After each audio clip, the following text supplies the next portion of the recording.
Tell your friends you nice to meet them. I never want to see. Yeah. Dito tayo sa Latagan sa Marikina. So mayroon tayong i-bike check ngayon na Giant XTC. Yan, alamin natin yung mga pesang nakakabit dito at syempre yung presyo. So tara, samahan niyo ako. Yun, XTC mga idol from Giant. XTC SLR 27.5 ang sukat mga lods. At glossy.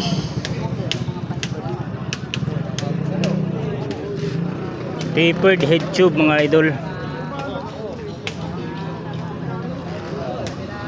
So naka-external at saka internal yung kable.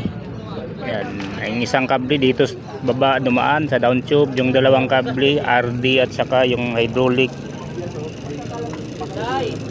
dito sa top tube.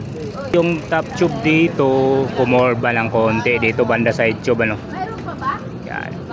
So set stay malapad tapos may bridge.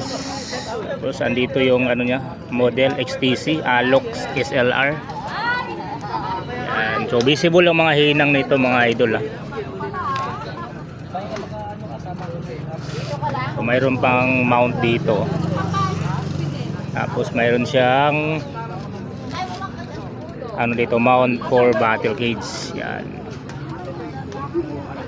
Actually wala siyang details masyado dito sa batalya mga idol, pero 27.5 ang sukat nito. Yan, sa drivetrain, yan. Mga budget meal lang din ang nakasalpak dito. Yan, katulad nito, Prowell, crankset, ribeye, pero alloy ito. Pedals, alloy naman. Ayan. FD, yan, Shimano din to mga idol. Clamp type, RD, Shimano, Altus. So, 9 speed na pasit type mga idol oh. 1132 lang din ata. Ayun, 1132 nga ang ngipin. Quando hubs. Naka hydraulic na nga pala ito. So yung rims alloy, yung gulong 27.5 by 1.95 Kenda. Yan, bago.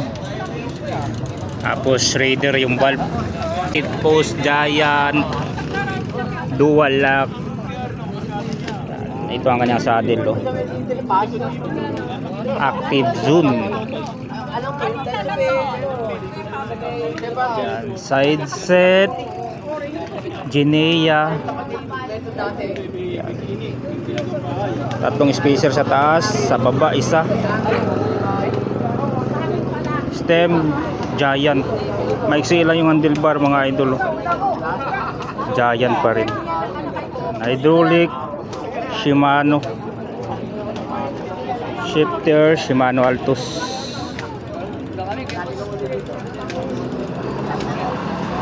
Tinidor lockout na. Wala tayong nakitang brand dito kung saan galing. So yung hubs Quando pa rin, yung gulong rims ganun pa rin. Baka trip nyo to 9,500 pesos. Andyan yung contact number ni Kuya Bot sa baba. Dito lang sa Latagan sa Marikina.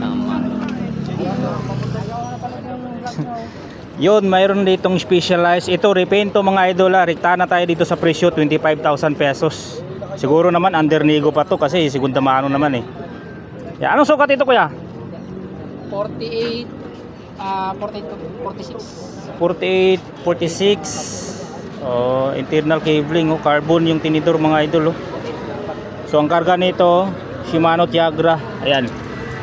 2x 50-34. Parang pre-spit no, kinarga dito. Mabic yung wheelset. Oh, may tunog pa oh. Check natin yung braso nito. Ayan. FC4 700 Militia 170 yung haba. Clutch na yung pedals mga idol. FD clamp type Tiagra. Tingnan pala, dalawa yung mount dito, down tube, seat tube, may pre ng battle cage. Kadena made in Japan. Shimano Tiagra RD. Yan, cassette type na to mga idol sa 1, 2, 3, 4, 5, 6, 7, 8, 9, 10. So 2x10 ang setup nito. Yung hubs nito Mavic mga lods. Yan, may tunog oh. Tabag mo lang Ayan. So naka-straight pull yung mga bladed spokes, aerodynamic yung rims mga idol, malapad from Mavic Cosmic Elite. Yan, Cosmic yan, Presta valve. Yan, gulong Continental. Ayan, May pesto yan. Ano kay Jero? solid pa, bago pa ang gulong, may mga ano pa hiwa-hiwa. So caliper, radius mga idol. May tapaludong nilagay dito. Seat clamp, kailangan nyo ng allen range. Seat push. Carbon to, Lods? Anong brand ito? ODG. Dodigi, carbon. Dual lock. Ay, carbon din to. Oo, specialized. Alaga ako. Solid pala to. Ilang kami nasama ng Ganda ng saddle, oh. Specialized. tibay. Solid. S-Works din ang specialized din. Ah, S-Works din to, carbon, no? Lalagyan mo sinungan. Solid, no? So, naka-aero na yung drop bar. Ito yung mga STI niya, mga idol. Shimano Tiagra. Alaga farm. ITM yung drop bar. Yan, radius pa rin yung caliper. Yan, yung rims, hubs, gulong, same lang din sa likod. Yan, Cosmic, Mavic, Continental, bladed. Yan, quick release. Yan, baka trip nyo to. Andyan yung contact number. Hanapin nyo lang si Kuya Boots dito sa Latagan sa Marikina. Yan, recap ko lang mga idol. Ito po ay specialized. Yan, small size na Shimano Tiagra yung karga. Yan, 25,000 pesos. Dito lang po sa Latagan sa Marikina.